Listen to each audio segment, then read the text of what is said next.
Stanford University. Can you hear me like this? Is this better? Okay, great. So, yeah, so like Tom said, feel free at any point to sort of interrupt us with questions. Just raise your hand if something's confusing, stuff like that. Also, just like with the other lectures, feel free to email us after class. Our emails are on coursework. You find us that way. So today we're going to provide a little bit of background context, introduce sort of put the endocrine system in place in the context of the other sort of buckets of this class, or I guess sort of think about it generally. We're going to talk specifically then about peptide and steroid hormones, different types of hormones that we're going to see some specifics, interesting things about them that you might want to know. Then we're going to talk about how the brain controls hormones, so hormone release, and then eventually feeding back to how hormones influence the brain. Sort of this dual communication system that's pretty neat. We're going to touch on all those things today.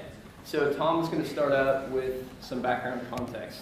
Okay, so way back when life first arose, things were inside single cells, right? Individuals were single cells who had to interact with their environment. They had to get food, they had to get rid of waste, they had to make sure they were in the right pH and temperature so that they could do well for themselves. And as a single cell, it seems like a simple enough task. But as things got more complicated and multicellular life arose, there arose a really big, important issue for life, which is how cells talk to each other. Cellular communication, okay? And you don't have to worry too much about like the jargony words like paracrine, but it's kind of worth thinking about. There are 4 main ways that cells can talk to each other. The first one being cell-cell contact, where you actually have one cell physically touching another cell, and that seems pretty understandable. It's got to be really, really short range, and it's just going to be this cell talking to another cell. We've got paracrine, which is a little more short range, and you guys have heard about neuronal and endocrine. And I'm going to try to put these examples of communication in the context of us as a giant multicellular organism, this class right now, okay? So who wants to be the pancreas? No one wants to be the pancreas. Okay, we got a pancreas right there. Thank you very much. No, we don't have to be specialized cells, but the point is that a cell-cell contact in our organism would be actually someone physically handing you a note during class, okay? You actually, and it's just one-to-one, short and easy. Not a lot of people are gonna know about that signal. Paracrine is more like kind of you whispering to a bunch of neighbors, right? A couple people can hear you. It happens pretty quick, but it's not widespread. Neuronal is something that is really important to this class, and it's something you've heard about already. This is the equivalent of texting your friend during class, okay? I saw Bill Lowndes texting someone earlier. I was a little offended. So if you could put your phone away, sir, that'd be great. And the key to neuronal transmission is that it's really about electrical movement, okay? That's why it happens so fast, because I've got neurons that span all the way from here to through my spinal cord, or from all the way from my spinal cord out to the tips of my fingers, okay? And that's just electrical transmission via action potentials, which you've learned a lot about. Now, granted, when one neuron talks to the next neuron, it's kind of a relay. It's got to use a neurotransmitter to communicate that. But you can really focus, for the purposes of this example, on that fast electrical action potential thing, and the fact that it's a lot more specific than what we're about to see, which is endocrine, which is long range. It's all about chemical messengers traveling through the bloodstream. Okay? Hormones in the blood. That's what endocrine signals are about. This is a lot more like Steven sending you guys an email to the entire class, but it takes a long time to get there, right? It's going to take a little bit longer, but it's going to enable us as a class to coordinate our behavior so we all show up to the right place at the right time, wearing the right thing, whatever. Okay, so you guys get that. Questions about those different mechanisms of communication? Okay, so endocrine, clearly the focus of today. Things are traveling through the bloodstream. It's going to take a while to get there, but it's going to allow us to coordinate a lot of different things. Now, what would we want to coordinate? 2 kind of really exciting things that we can coordinate. One is these giant transformations that occur during life. Things like, metamorphosis of, good, I see some mimicking back there. That's very good. I want everyone to do this with me right now. Metamorphosis. Good. So basically, you want all the cells in that organism to kind of change in coordination with each other. Same thing for a couple other things which I'm about to talk about. That's in contrast to, it doesn't have to be an adult organism, it just has to be a functioning organism who is in a certain environment.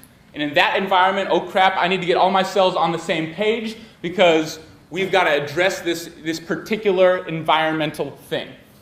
So I'll give you a couple examples. One really great coordinated developmental transformation was the transition from young Harry Potter to Daniel Radcliffe, right? He was in that weird horseplay thing, got a lot of publicity. And you can see, like, a lot of his cells had to change kind of all at the same time, and you get the point. Same thing, I've kind of mentioned these, as opposed to a kind of coordinated response into a specific environmental thing, which might be a stressful situation. We're going to hear about that a little bit later. You want to make sure all your organs and cells are doing the right thing for stress mode or sexual arousal mode, whatever it is. We're going to hear a little bit more about that later. So, Will has the mic. All right, so that's sort of the background context, putting that stuff into play for today. So some very important things you have to know about hormones overall. We wrote here peptide versus steroid. There's technically a third kind of hormone, which is single amino acid derived hormones. But we're basically going to talk about the distinction between peptide and steroid hormones today. And sort of structural differences and what that means in terms of their transport in the bloodstream, the effect they have on target cells, and then we'll see different things about their duration and other cool things like that. So, structure generally, as you can see here, we put up a picture of insulin in peptide form. We wanted to make it look like a protein. Peptides, of course, and amino acids being the precursors to proteins. We see sort of here, this is a typical peptide hormone made from amino acid precursors, and a key term associated with this is the notion that it's hydrophilic. So this idea that it's water-loving. This plays into the sort of transport mechanisms involved with it and other things which we'll talk about in a moment. So peptide hormones made from amino acids, hydrophilic, water-loving. We'll see some examples. You've heard of some already. Insulin, vasopressin, oxytocin, ACTH, CRH, and more. And then we also have steroid hormones. So these are made from cholesterol precursors. They're hydrophobic, water-hating. Another term we associate with this is lipophilic. Liking of lipids. When we talk about the cellular membrane being made of a phospholipid bilayer, steroid hormones are hydrophobic or lipophilic. They're able to pass through this phospholipid bilayer. Ends up being very important for their mechanism inside target cells. So, and some examples of this. Classic example, glucocorticoids. We're going to see those all over the place. We already have talked about them a bit. Androgens, estrogen, things like that. Something really interesting about the structure of the hormones. So if we take a steroid hormone, okay, so I'm not going to draw steroid. I'm going to draw a single amino acid, which this actually is nothing, looks nothing like a single amino acid hormone, but you sort of bear with me and pretend here. So a lot of these hormones, steroid hormones, single amino acid hormones, peptide hormones, they come from similar precursors, right? In peptide hormones, it's amino acids. In single amino acids, it's often from tyrosine. In steroid hormones, it's from these cholesterol precursors.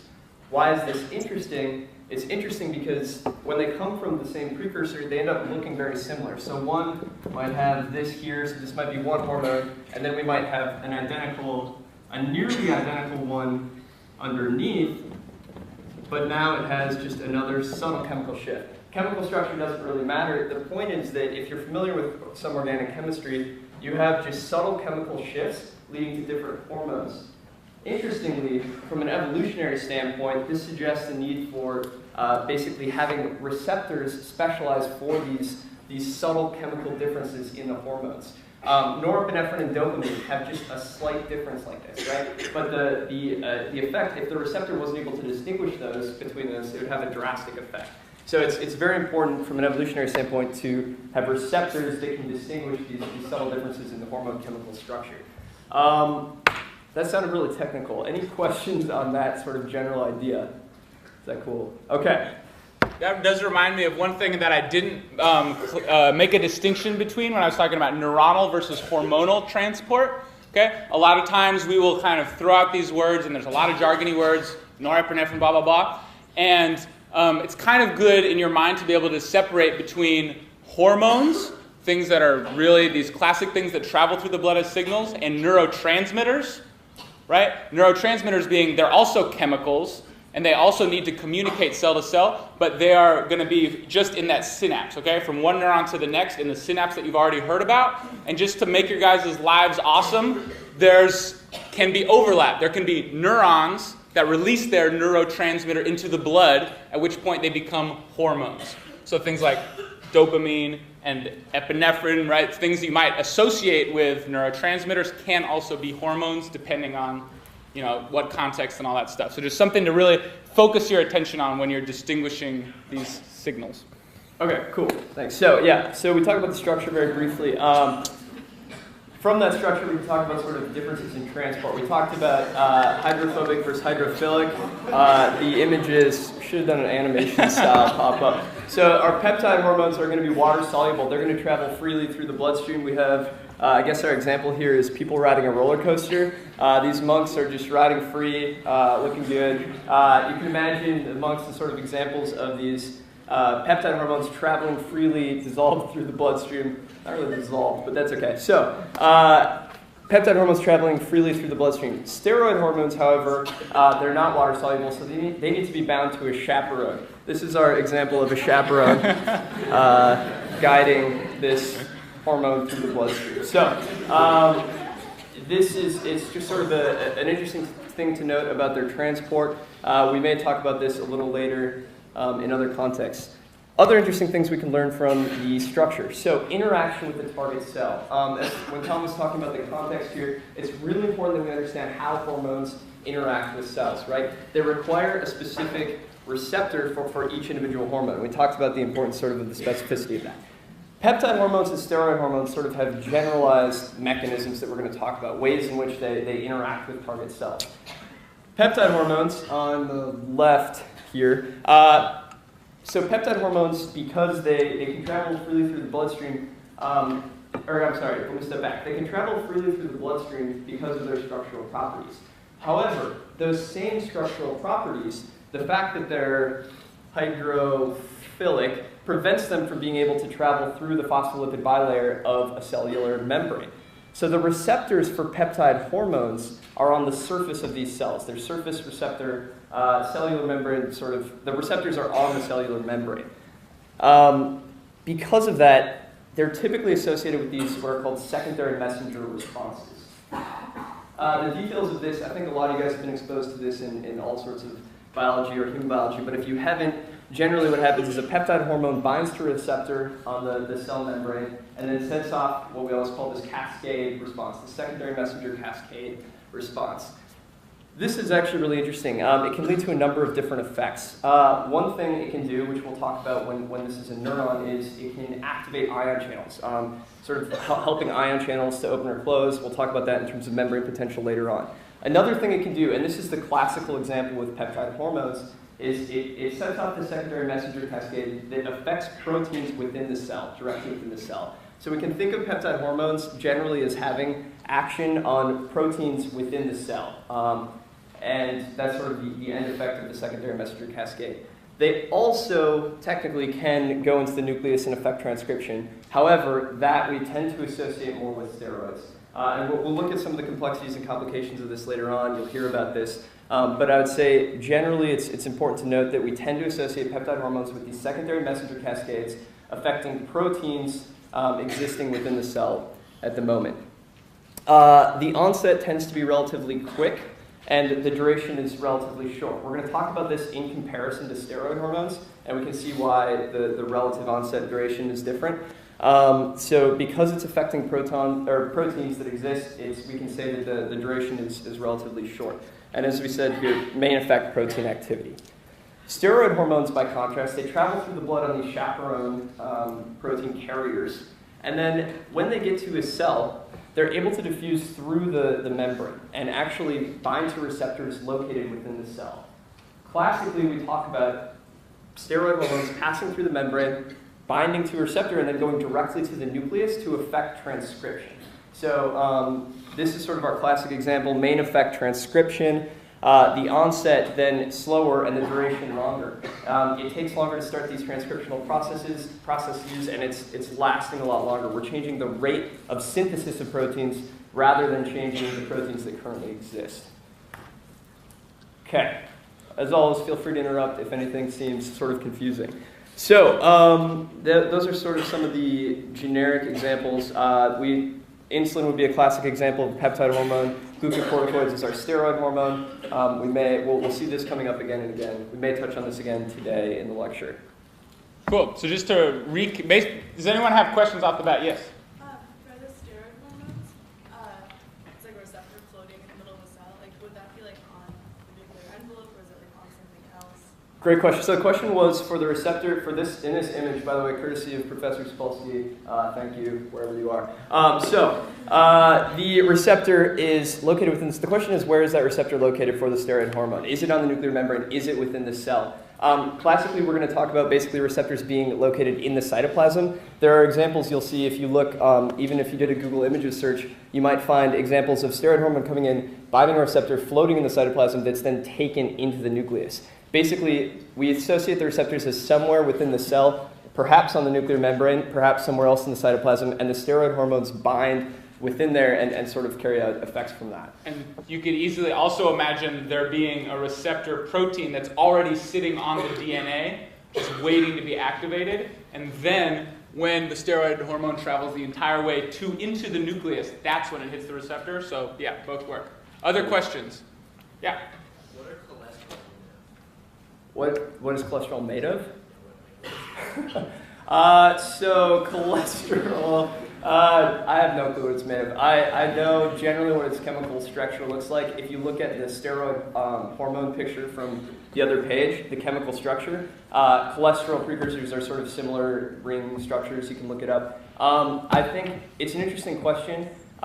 In my mind, what I tend to associate as a relevant question or something that I'm trying to get across more would be that the steroid hormones come from cholesterol precursors, and so I sort of consider that the baseline rather than trying to think about what cholesterol is made from. Interesting question, don't know off the top of my head. And maybe the most important thing would be that cholesterol is hydrophobic. So if you're going to make stuff from this hydrophobic beginning, it's going to be hydrophobic also. And I just want to make sure people are those are some really jargony terms. Hydrophobic, hydrophilic. There are a lot of synonyms for those terms that are equally jargony. Things like lipophilic and lipophobic, right? Lipo means lipid. So something that is hydrophobic is lipophilic. If that hurt anyone's brains. Okay, so just kind of maybe spend some time thinking about those words. You can kind of logic through them pretty easily. You might also hear people use the terms polar versus non-polar. Okay, water is polar, so water-loving things, hydrophilic things tend to be polar, and hydrophobic things tend to be non-polar. Don't worry too much about that vocabulary. I just want you to know that there's a lot of different words people might throw around that all essentially are getting at the same thing. Any other questions about this basic setup so far? No. All right. On to chapter 2, which is how does the brain control hormone release? We've established that it'd be a good idea to release hormones in response to certain environmental cues. How can we control that? And as this picture shows, there are many, many different sites in our body where we can release hormones from. We've got the pancreas right there. We've got the testes. We've got all these different glands. Okay, these are just specialized structures that can just pump this hormone into the bloodstream because that's what hormones are all about. Some that'll come up will definitely be the testes, the ovaries for females. I don't know why they're drawn on the same guy here. Kind of interesting. The pancreas, which is we keep talking about this thing called insulin. That's released from the pancreas, and it's going to have something to do with food and sugar and things like that. The thymus is another great little endocrine gland. It releases thyroid. No, thymus release. Oh, thymus is where. What endocrine signal does the thymus release? Thymus, T cells? I'm not sure those are hormones, though. So anyway, thymus is involved in the immune system. Let's ignore that for now. And blah, blah, blah. You guys get the point. There are many places throughout our body that secrete hormones, and they tend to secrete a certain signal. Now, very excitingly, you'll notice that the brain itself has some endocrine glands in it. Okay, the hypothalamus. We've heard this word hypothalamus a few times. The hypothalamus is an endocrine gland, meaning it can secrete things into blood. The pituitary, right next to the hypothalamus, separated by a little blood, maybe not. The pituitary also can release hormones into the blood. Okay? And these other kind of lower down peripheral endocrine glands often are regulated by those big master endocrine glands in the brain. Okay? I don't know if you guys have been reading your zebras yet, but I think Professor Sapolsky referred to these as, the brain is the master of these witless organs. Okay? These guys are just kind of like doing whatever the brain tells them to do. And it's the brain that controlling via the hypothalamus and the pituitary is going to be able to control how much testosterone is coming out of those testes. Okay, does that make sense? The brain controls these peripheral endocrine glands. Okay, so let's zoom in on that hypothalamus pituitary situation. Will really didn't want to include this picture, but I thought it was hilarious, and I can't explain why. Maybe it's the ponytail, I'm not sure. But we're just kind of focusing in on these two different parts. And you'll notice maybe that with something to take away from this picture is simply that the brain is kind of feeding into the hypothalamus, which is feeding into the pituitary. So when we see something, right, that information's processed in our brain, can tell our hypothalamus, oh crap, it's stressful. It can tell the pituitary, and we get this, eventually we can tell the rest of our body what to do via hormones. Awesome. Goodbye, ponytail lady. Okay, here's another just classic Sapolsky image here that we were able to borrow. And this is zooming in once again on just the hypothalamus, and now we're really, really looking at the pituitary. And this is where things are going to kind of hit the fan a little bit. So I want everyone to put your A game on, to mix a metaphor. Okay, so the pituitary. The pituitary are these two kind of things dangling below the hypothalamus. A lot of weird pictures of them. This one's nice because it clearly divides the anterior pituitary from the posterior pituitary. And we're going to make some really, really important distinctions that hopefully you can grasp from this image. And if you can't, let me know. Okay, so first of all, the anterior pituitary secretes hormones. It secretes these things over here. I'll talk about them in a second. The posterior pituitary secretes a different set of hormones. These ones over here. That's one distinction. Another really interesting distinction is how the hypothalamus regulates that secretion. Okay? On the anterior side of things, the hypothalamus, being an endocrine gland, can actually drop some hormones into that little red river of blood right there. Okay? So the hypothalamus is actually releasing a hormone into the blood, and that travels down to the posterior pituitary and tells those, the anterior pituitary, and tells those cells to then release another hormone into the blood. And once they're in the blood, they can go all the way down to those other target organs we talked about. So that's one system. You've got to actually travel through the blood in the anterior pituitary. The posterior pituitary is actually directly innervated. Okay? So the hormones that are released by the posterior pituitary are actually coming out of those neurons. Okay? And the cell bodies of those neurons are up in the hypothalamus. So a couple examples. Let's go through the examples. You absolutely do not need to memorize this. We only did this because Will teaches MCAT, and those kids really like their acronyms. They like things that you can say out and put around and put them in bold. So flat peg is the acronym that people use when they want to memorize a lot of stuff to memorize the anterior pituitary hormones. Some that will be relevant to us that you might want to keep in mind are particularly ACTH. Okay, don't worry about it quite yet, but just kind of plug it in your mind as something cool. And a couple of these other ones might come up as well, but whatever. On the posterior side, we were upset because there was no cool acronym. Is that the right word, acronym? Yeah. For the vasopressin and oxytocin. And we decided that since these are the two hormones that are always getting shouted out in these vole studies, we put some voles on there. And we thought they were cute. They kind of got some Rudolph things going on with the noses. So yeah, whenever you're hearing about vasopressin and oxytocin, those are hormones that are released from the neurons go from the hypothalamus to the posterior pituitary. Now, questions about any of that? That's kind of some neuroanatomy. You're probably not super excited and interested in about that, but it's useful to know. It might come up a little bit. So questions, clarifications? None at all. There was one. Oh, yes.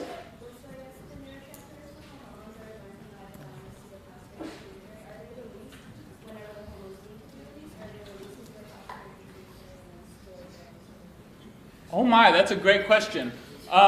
So I don't know how much we got into kind of, oh sorry, the question was the neurotransmitter / hormones like vasopressin and oxytocin that are released in the posterior pituitary, are those just kind of like sitting there waiting to be released, or do those have to be manufactured and then sent over there? Is that the question? Yeah, or like if they're released from the around the hypothalamus, right when they need to be released. Are they released when needed, or are they like created and then sort of sit there? Okay, so yeah, I would think about this based on your typical understanding of a neuron, which just has a cell body, an axon, and then the axon terminal, which is where it releases neurotransmitter, right? And that axon terminal where it releases neurotransmitter, it's got vesicles. It's basically got these giant balls full of neurotransmitter. Same thing here. You got these giant balls full of oxytocin and vasopressin just waiting to be released.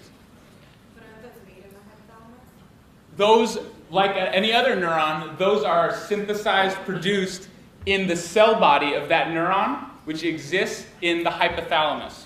And if you're interested in how that works, you got to go on this crazy journey where stuff, proteins, whatever, made in the cell body of that neuron, which you can see up there, has to be carried by these motor proteins down the cytoskeleton.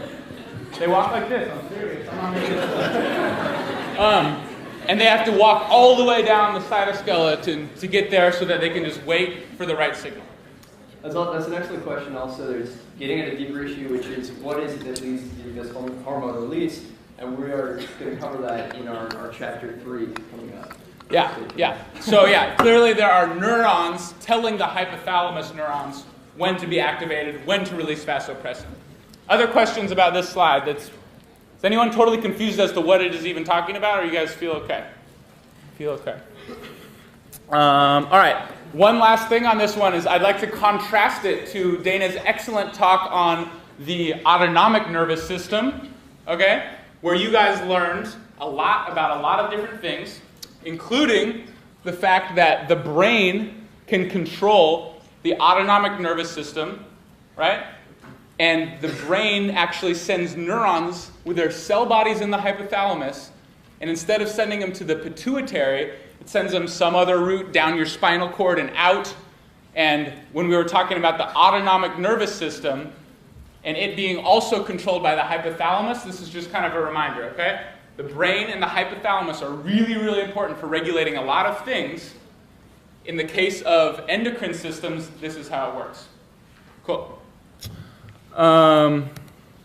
Awesome. Now, we're going to look at just one example of kind of zoom back out from the lady with the ponytail to the dude with the ovaries and the testes to remember kind of how all this works together. Okay, and I could have done many different systems, right? Because we had all those different peripheral endocrine glands that needed to leak juice out into the blood. I chose this one because it comes up a lot in the class and it's often referred to.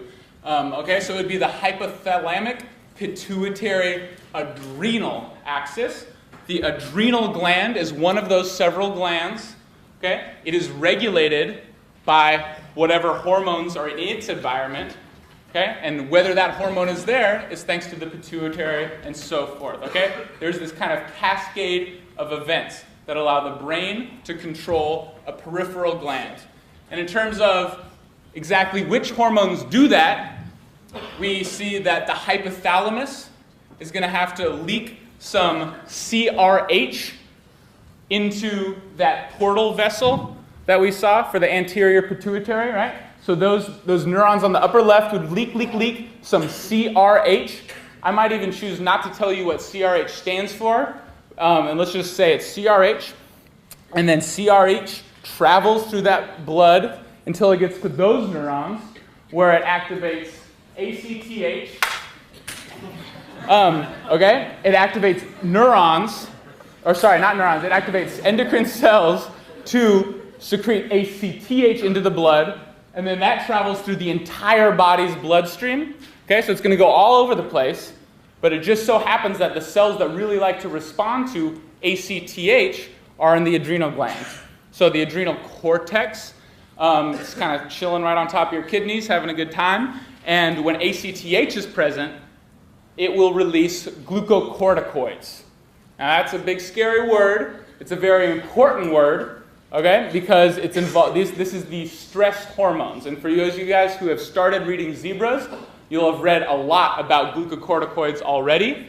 They are going to be a really important hormone throughout the second half of the class.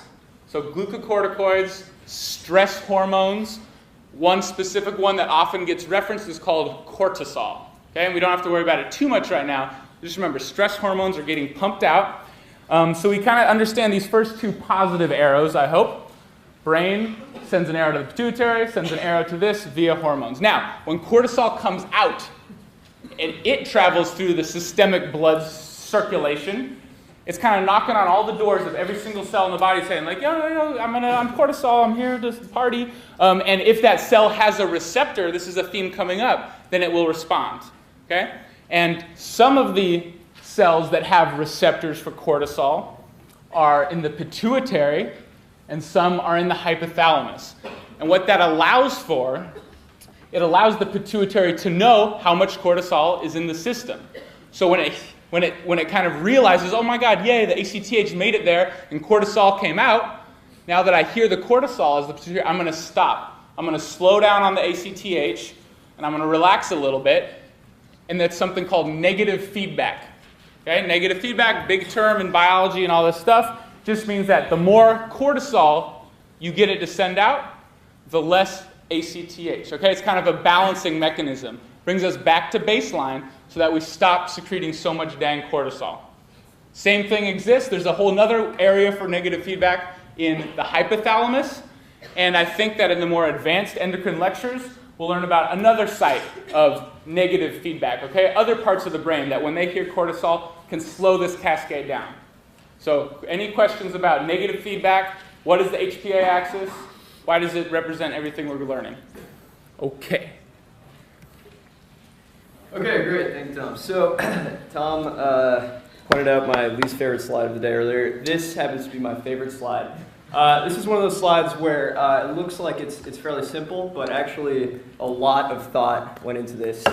So much so that we probably spent like 2 hours with the original slide, scrapped that, and then about an hour ago changed it to this. So here it is. Very important question. Stemming from the things that Tom just talked about, this hormone being released and feeding back to the brain, we're going to investigate that a lot more closely now. We're going to look at hormone action on the brain. We're going to talk a lot about the hormone and receptors for hormones. We mentioned very briefly earlier sort of a generic cellular response to having a hormone bind to a receptor either on the surface or inside the cell. Now we're going to talk about specifically in the brain. So we have hormone to the neuron, an epic journey. The reason this slide took so much work is we were trying to come up with the perfect analogy for a hormone returning to the brain. Something historically that had to go on an epic journey to deliver a message where there were sort of proper receptors to receive the message. So we thought about sort of sticking with the Harry Potter theme and going with Kingsley Shacklebolt's Patronus to Bill LaFleur's wedding. Tom wasn't part of this. This was my idea. But I decided that didn't quite work. We thought about Phidippides, the ancient Greek guy who went from Marathon to Athens to deliver the message that Greeks had defeated the Persians, which is like the route, or why the marathon is 26 miles. Also didn't work. So we stumbled upon this, which is a picture of Paul Revere, the guy who supposedly said the British are coming. The reason this is such a good example, well, or at least we can stretch it to fit here, is that a hormone secreted from an endocrine gland. Let's say we're starting sort of from a target organ here, and Tom just mentioned cortisol coming from the adrenal cortex and going back to the brain. It has to travel a hormone has to travel through the bloodstream. Interestingly, in order for cortisol to be secreted in the first place, it received a signal, right? In this case from ACTH binding to receptors, stimulating the release of cortisol. Paul Revere was sitting out one night. This is the guy back in 1775, actually a week ago today, and like 325 years ago or something like that. 1775, so that math is probably way off, but you can figure it out. He was sitting outside waiting to see these light beacons. He was waiting to receive a signal.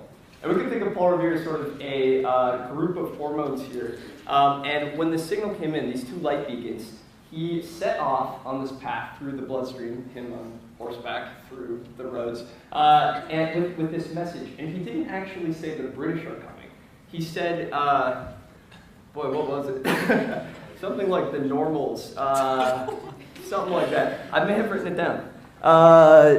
No, I didn't. Okay, well, he said some code word, and basically, this code word, if there were proper receptors for it, they knew how to respond, right? So it wasn't just the British were coming, it was some other word, and if there were receptors for it, they could respond. The relevance in this case is we're talking about going back to the brain. So Paul Revere was going to Lexington, this sort of the central hub, this central nervous system brain, we can sort of stretch it that way, and has to find the proper receptors there to initiate this proper response. So, I don't know, I just like that analogy. So, what we're going to talk about is hormone back to the neuron has to get through the blood-brain barrier. Does the neurons, it's going through the neuron or the group of neurons, do they have the proper receptors for this hormone signal? And once it binds, how does it influence activity in the brain? What is going on there? Questions so far? Did I confuse significantly with that?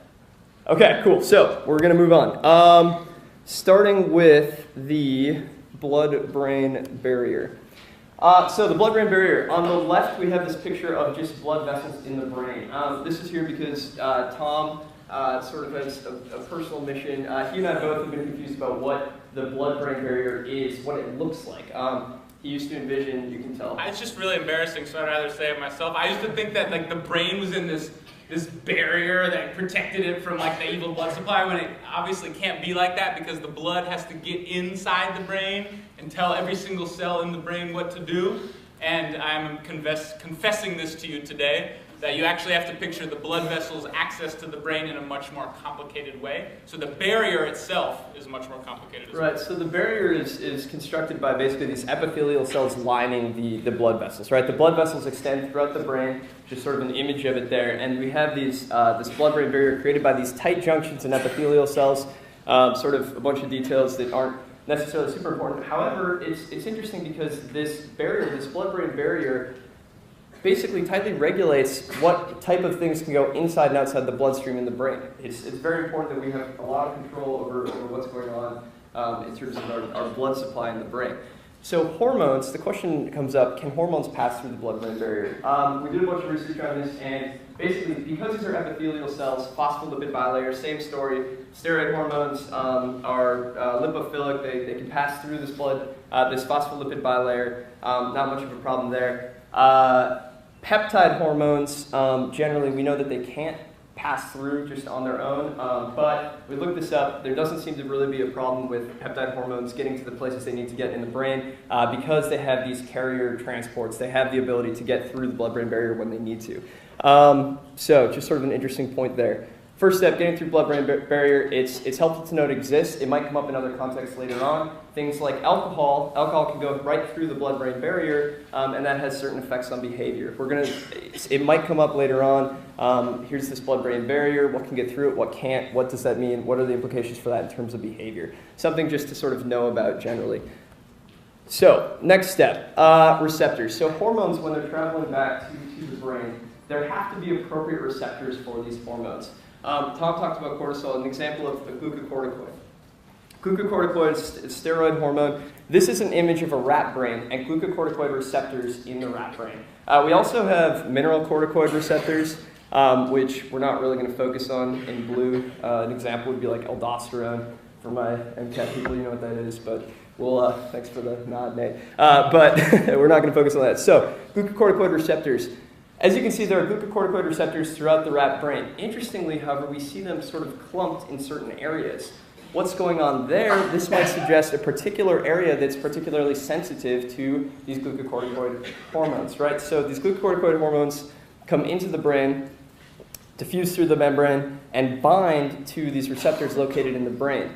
We see here that one area is the hypothalamus.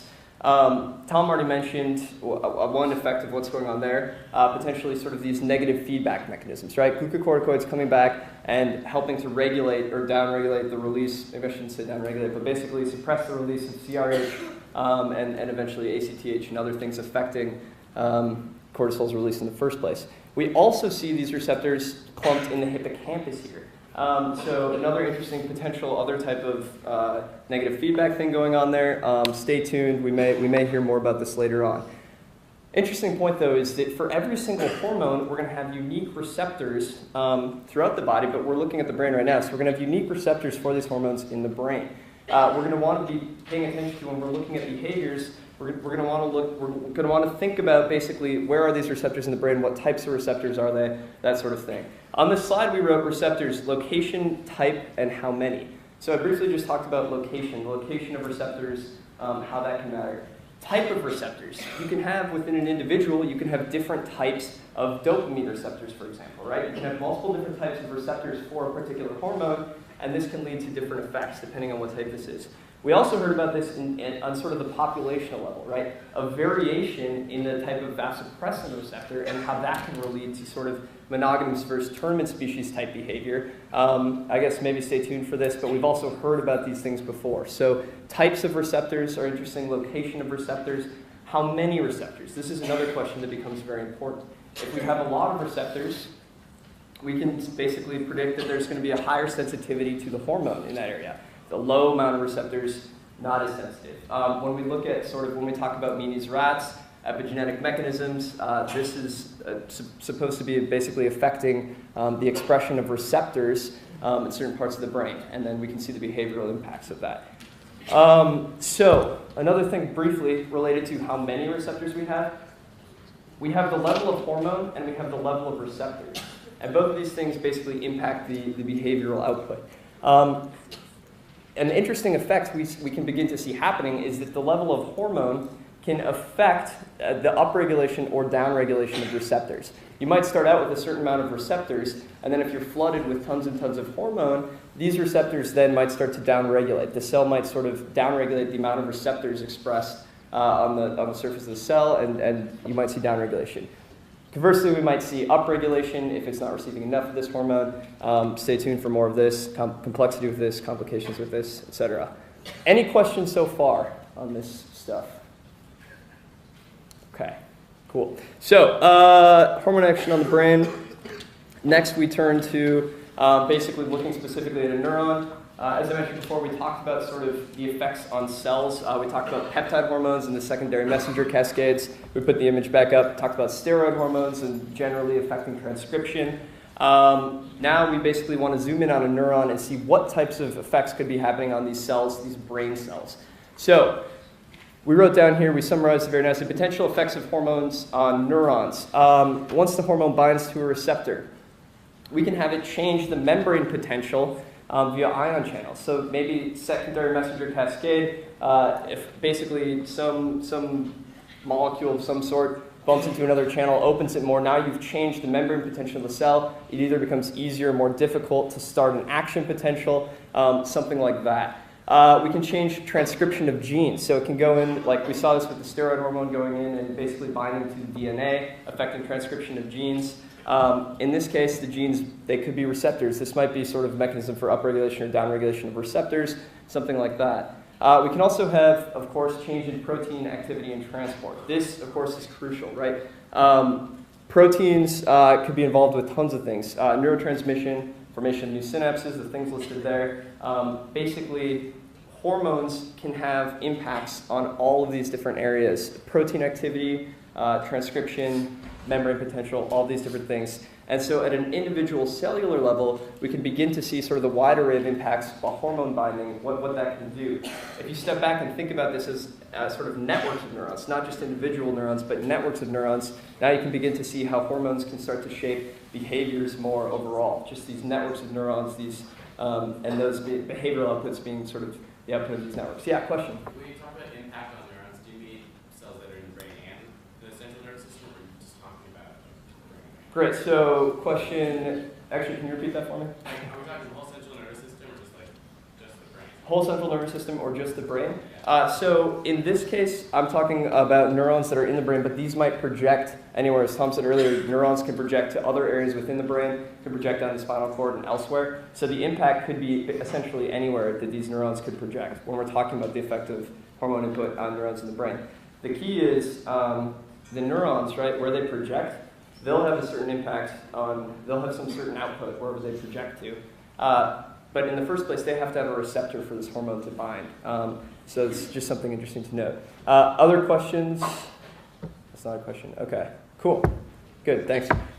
So I think that's kind of summarizes my thing on that. Tom, did you have anything to add to that? I'd say the more interesting things that when we're talking about neurons changing activity, neurons in the brain is where the interesting stuff is happening. Maybe the lordosis reflex has more of the, how hormones might influence how likely you are to do your little back arch raise, but who knows? Okay, cool. So, so we talked about in the nervous system lectures how behavior is affected by the nervous system. Now we've talked about how hormones can affect the nervous system and therefore sort of affect behavior as an output there. We're going to give you a little preview of some areas we might see hormones interacting in future lectures.